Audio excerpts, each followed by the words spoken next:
आप सबको बताया और हमारी इस प्रेस कॉन्फ्रेंस में जो ये कथा छठी माई फाउंडेशन और मृदुल फाउंडेशन की तरफ से हो रही है, इसमें हमारे समिति के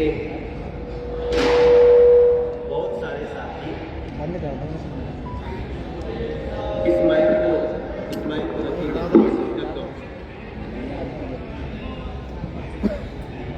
हमारी इस आयोजन समिति के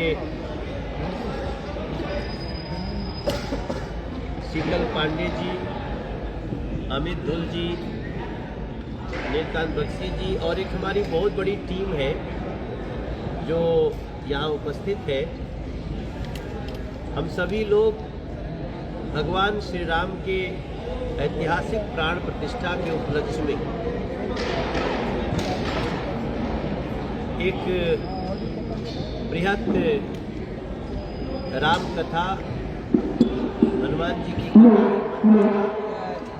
यार रहने दे भाई, इसका आयोजन किए हैं। और आज इस अवसर पे दिल्ली की तमाम मीडिया का यहाँ आना, इलेक्ट्रॉनिक, प्रिंट, आप सभी को बताते हुए मुझे हर्ष हो रहा है कि ये कथा 31 तारीख को कलश यात्रा से शुरू हो रही है। 31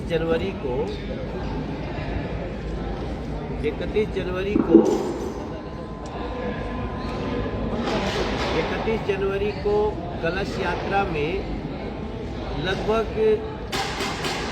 30,000 महिलाओं के शामिल होने का अब तक हमको अनुमान है।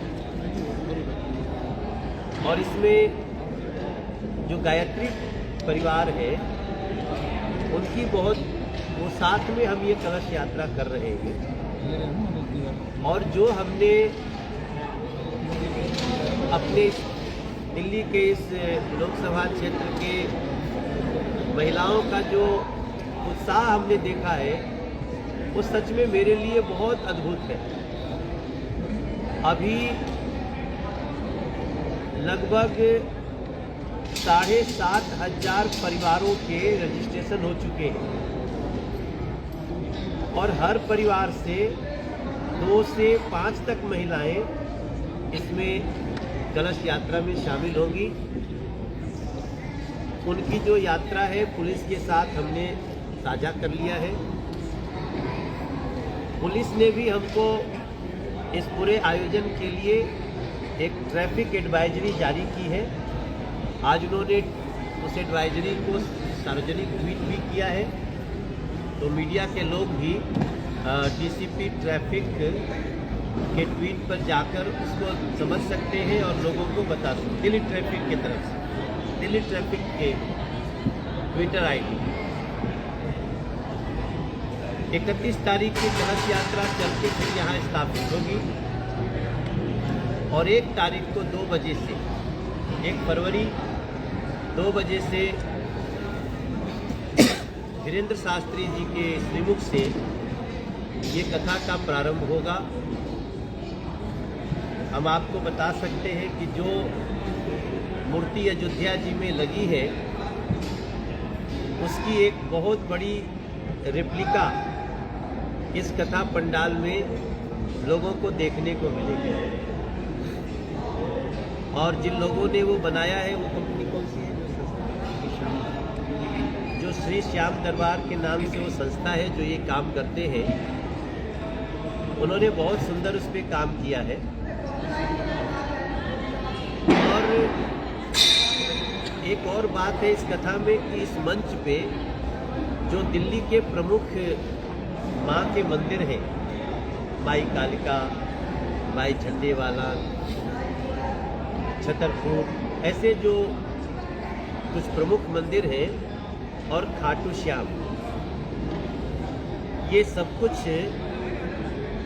हम लोग यहाँ पे इस मंच पे आपको देखने को मिलेंगे।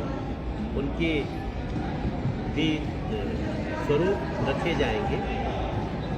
और ये कथा 3 दिन तक चलेगी, 1 फरवरी, 2 फरवरी और 3 फरवरी।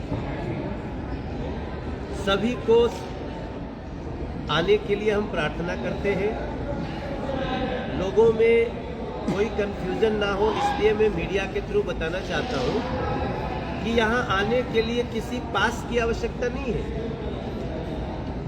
यहाँ सबको निःशुल्क और बिल्कुल आराम से बैठने के लिए हमें ये बात कहते हुए बड़ी अच्छा लग रहा है कि हम लोग अब तक देश का सबसे बड़ा पंडाल लगाए हैं। ये टोटल इसकी चौड़ाई लगभग 260 फीट है और इसकी लंबाई 700 फीट है। तो आमतौर पे तो जो हैंगर होते हैं वो 100 फीट के होते हैं, मगर ये हमारा हैंगर 155 फीट का एक हैंगर है और 2 जो 50-50 फीट के और लगे हैं उसके आधार पे 67 फीट के। तो ये हम लगभग 2.5 लाख लोग तो इसके अंदर बैठेंगे, ऐसी व्यवस्था पहली बार हम लोग कर रहे हैं। और आपको बताने के लिए हमारे पास बहुत 2 तारीख को जो पंडित धीरेन्द्र शास्त्री जी की बागेश्वर बाबा के जो कृपा पात्र हैं उनका जो दिव्य दरबार होता है वो 2 फरवरी को यहाँ पे 10 बजे से लगेगा। जो भी श्रद्धालु जन हैं वो आए और इस 3 दिन की कथा में जो दिन में 2 बजे से शाम के 6 बजे तक होगी, हम सबसे प्रार्थना कर रहे हैं कि पहले आइए और पहले पाइए। इस दौरान एक बहुत खास बात है जो मैं आप सबको शेयर करना चाहता हूँ। ये पूज्य धीरेन्द्र शास्त्री जी की कथा में हनुमान जी की आरती होती है। बागेश्वर बालाजी स्वयं विराजमान रहते हैं, तो शुरुआत में और अंत में आरती होती है। हम लोगों ने इस आरती को इस बार बहुत विशेष बनाया है। अक्सर आरती करने के लिए लोगों में होड़ लगती है, कौन आरती करेगा। तो हम लोगों ने एक बड़ी, कुछ दिन पहले देश के प्रधानमंत्री नरेंद्र मोदी जी ने एक बात कही थी कि हमारे देश में एक जो अगर जातियों में किसी को देखना है तो देखो गरीब, किसान, महिला और युवा। तो ये बात हमने आयोजन समिति को भी शेयर किया।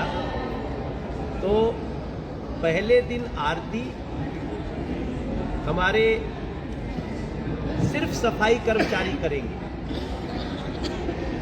सिर्फ सफाई कर्मचारी करेंगे। उनको हम सबसे पहले सम्मान देते हुए इस कथा की शुरुआत करना चाहते हैं। और फिर एक आरती सिर्फ किसान करेंगे। हम अपनी लोकसभा के अलग अलग गांवों से ऐसे 50 से 60 जो हमारे किसान भाई बहन होंगे वो अपने वेशभूषा में गांव के वो आरती करेंगे। एक आरती सिर्फ महिलाएं करेंगी और एक आरती सिर्फ युवा करेंगे। युवा, युवक और युवतियां मिलकर करेंगे। और इसके अलावे चूंकि 3 दिन की कथा है तो 2 आरती और बचती है। एक आरती हम लोगों ने किया है कि हमारे इस क्षेत्र के जितने मंदिर हैं सभी मंदिरों के पुजारी लोग करेंगे। और चूंकि इतने लोग हमारे कार्यकर्ता लगे हैं तो एक आरती तो उनका अधिकार है जो वो लोग करेंगे। और हम इस बार आरती बहुत गुरुजी से बातचीत हुई है कि अक्सर क्या होता है कि मंच पे आरती हो रही है तो बाकी लोग चुपचाप बैठते हैं। नहीं, हम मैक्सिमम लोगों के हाथों में आरती की थाल देंगे, जो जहाँ है वहाँ से आरती करें। और जब इस मंच पे 500 वर्षों बाद स्थापित हुए श्री राम जी की भी मूर्ति वो तस्वीर होगी तो हम समझ लेंगे कि कुछ दिनों के लिए अयोध्या जो है वो हमारी नॉर्थ ईस्ट दिल्ली लोकसभा में। इसके साथ साथ एक जानकारी और आप सबके लिए महत्वपूर्ण है कि इस कथा के दौरान कुछ बड़े कलाकार भी यहाँ पे अपनी हाजिरी लगाएंगे।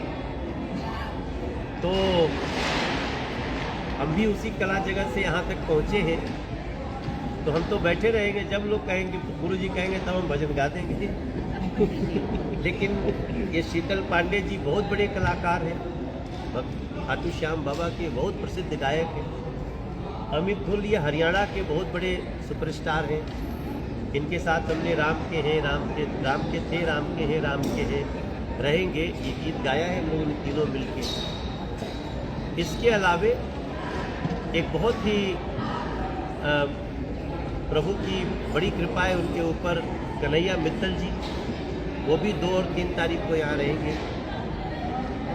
एक हमारे भोजपुरी के बहुत बड़े सुपरस्टार गायक हैं पवन सिंह, तो वो भी यहाँ पे 1, 2, 3 में किसी एक दिन, थोड़े दिन में, थोड़ी देर में हम लोग उसकी शेड्यूल जारी करेंगे, वो भी यहाँ पे उपस्थित रहेंगे। और इस प्रकार से अब और भी कलाकार कुछ हमसे बात कर रहे हैं। अभी थोड़ी देर पहले विशाल मिश्रा जी, जिनको अभी दोबारा फिल्म फेयर मिला है एनिमल फिल्म के लिए, तो वो भी इस 1, 2, 3 में एक दिन वो यहाँ पे आएंगे। और चूंकि कथा तो बागेश्वर धाम सरकार की है, इसलिए जब गुरु जी का वो एक भजन गा दो तो ये सब लोगों का एक न एक भजन सुनने को मिलेगा। तो हम लोग ये कोशिश कर रहे हैं कि कभी कभी ऐसा होता है गुरु जी के आने में आधा घंटा देर है, तो उस समय को भी हम सांस्कृतिक कार्यक्रम से, भजनों से जोड़ने के लिए अब योजनाबद्ध है। इसके अलावा एक अंतिम में आप सबको ये जानकारी देना चाहते हैं कि यहाँ आने के लिए हम लोगों ने लगभग 4 रास्तों का आने जाने का तैयारी किया है, जिसमें एक तीसरे पुस्ते से जो एक नई झील बनी है, आप देखे होंगे, ये झील भी हमारे क्षेत्र के लिए एक बहुत बड़ी, यहाँ पहले झील नहीं होती थी। और यहाँ पे हम लोग जो एक योजना के तहत, जिसको हम बोलते हैं Yamuna river front, Yamuna river front के तहत यहाँ 12 झील हम बना रहे हैं। उनमें से एक आपको सभी मीडिया के लोगों को दिखा होगा, और हम एक एग्जाम्पल प्रस्तुत कर रहे हैं कि चाहने से कुछ भी हो सकता है। तो उसके किनारे किनारे बहुत सुंदर अब पौधे वगैरह लगने शुरू हो गए हैं। मुझे लगता है वो जब आप एक परसों आएंगे तो थोड़े से अंकुरित दिखेंगे आपको। और उसके किनारे किनारे तीसरे पुस्ते से रास्ता है यहाँ तक आने का। फिर सीधे ये जो एलिवेटेड रोड बन रहा है, यहाँ से सीढ़ी नुमा रास्ता हमने बना दिया है, जिससे एक रास्ता वो भी लोग अख्तियार करें। एक रास्ता हम 5वें पुस्ते से, पूरी जो सड़क के बीच में जर्जर थी उसको अच्छे तरह से बना करके तैयार कर दी गई है। और हम पार्किंग उसी साइड में रख रहे हैं। 5वें पुस्ते से जो आएंगे हम उसमें पार्किंग की व्यवस्था दे रहे हैं।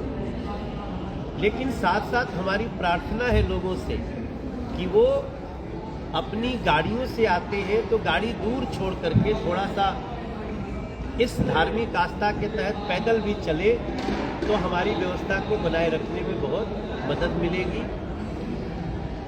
बाकी बस से कोई आएगा वो वहाँ पार्किंग देंगे हम लोग उनको। हम लोग यहाँ अन्नपूर्णा की भी व्यवस्था किए। 20,000 लोगों को प्रतिदिन भोजन कराने की हम लोगों ने व्यवस्था की है।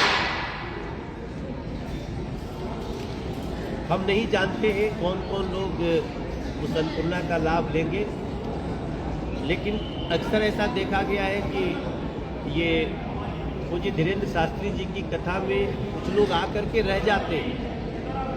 तो हम वैसे लोगों के लिए उनके अन्नपूर्णा की व्यवस्था, उनके नहाने की व्यवस्था, उनके लिए तमाम टॉयलेट्स, ये बहुत सारे ब्लॉक्स रहेंगे जिसमें हम उनकी व्यवस्था को ठीक से चला सकें। और आज से मौसम बहुत सुहाना हो गया है। जैसा घर में हम लोग 16-17 पे एसी चलाते हैं, वैसे हम मौसम पा रहे हैं। और थोड़ी थोड़ी आप देखेंगे थोड़ा गीला होगा ज़मीन, वो हमने जानबूझ के किया है ताकि वो थोड़ा कल तक सूख जाए उसको बराबर कर देंगे, धूल ना उड़े इसके लिए हम लोग को व्यवस्था किए हुए हैं। और इतनी जानकारी के साथ इसमें हम ये कहना चाह रहे हैं कि मीडिया से एक रिक्वेस्ट है कि आपके माध्यम से बात पहुंच सकती है लोगों तक, तो इसके बाद आप एक छोटा सा टूर कर लीजिए, गाइडेड टूर, कि कैसे आना है, कहाँ सभा होगी, कैसे अन्नपूर्णा रसोई है, क्या व्यवस्थाएं हैं, जिससे कि हमें भी अपनी बात कहने का जनता तक मौका मिले। कोई इस विषय को लेके, कथा को लेके आपके मन में प्रश्न है तो आप कर सकते हैं। और एक बात बता दो, हमने मीडिया के भी रहने के लिए, अक्सर कई बार होता था मीडिया आती थी कथा में तो उनको लगता था हम कैसे कहाँ से, हमने अलग से एक मंच बना दिया है, दो मंच। तो वे 2 मंच जो आप पीछे देखे हम अभी दिखाएंगे आपको टूर करते समय, वो दिखा लिया है। और बाकी जो हमारे साधु सन्यासी मैं अक्सर देखा हूँ कि कथाओं में आते हैं, उनके लिए हम अलग एक मंच बना करके दे रहे हैं। और पहली बार हम लोग मंच के दाहिने और बाएं भी एक स्टेडियम नुमा मंच बनाए हैं। कई बार ऐसा होता है, कुछ ऐसे लोग जो बुजुर्ग होते हैं जो सोचते हैं हम अलग से बैठे, बाबू हमें आने जाने में भीड़ में, तो हम ऐसे लोगों की अपने क्षेत्र के लोगों के लिए एक विशेष व्यवस्था की है।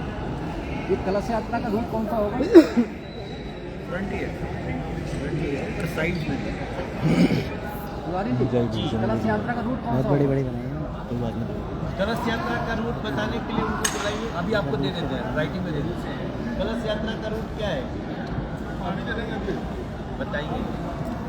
5वां पुस्ता से ऊपर चढ़ेंगे और गामड़ी होते हुए गामड़ी रोड, फतेहपुर राजेंद्र नगर, खड्डे वाली मस्जिद, जगजीत नगर होते हुए 3रा पुस्ता से, जहाँ से रास्ता उतरना है इसी पंडाल में समाप्त होगा। एक चीज़ और तिवारी जी की, जब देखा गया है कथा होती है देवेंद्र शास्त्री जी की, तब व्यवस्था चौपट हो आती है, इतनी पब्लिक आती है और देश के हर कोने से आती है। यहाँ पे पहले ही एक्सप्रेसवे का काम चल रहा है और ऐसा भी सुनने में आ रहा है सूत्रों के हवाले से कि एक साइड का ट्रैफिक बंद किया जाएगा ताकि लोग पैदल आ जा सकें। तो इस पे क्या आप बताएंगे कि क्या क्या और चीज़ें इसमें चेंज हो रही हैं? ट्रैफिक के लोगों ने उसकी बहुत अच्छी व्यवस्था की है और ये लोग चाहते हैं, ये जो व्यवस्था की गई है वो श्रद्धालुओं के ही सेफ्टी के लिए और उनके मर्जी से हुआ है। और दोनों तरफ जो हमारा शास्त्री पार्क की लाइन और सिग्नेचर ब्रिज की लाइन दोनों ऐसी है कि ये 3 दिन के लिए लोग उसको थोड़ा मैनेज कर लेंगे। तो ये ऐसा समय तो बहुत भाग्य से आता है, तो थोड़ी सी हो सकता है किसी को छोटी मोटी असुविधा हो सकती है, लेकिन जो लाभ है वो बड़ा है। और कोई ओके।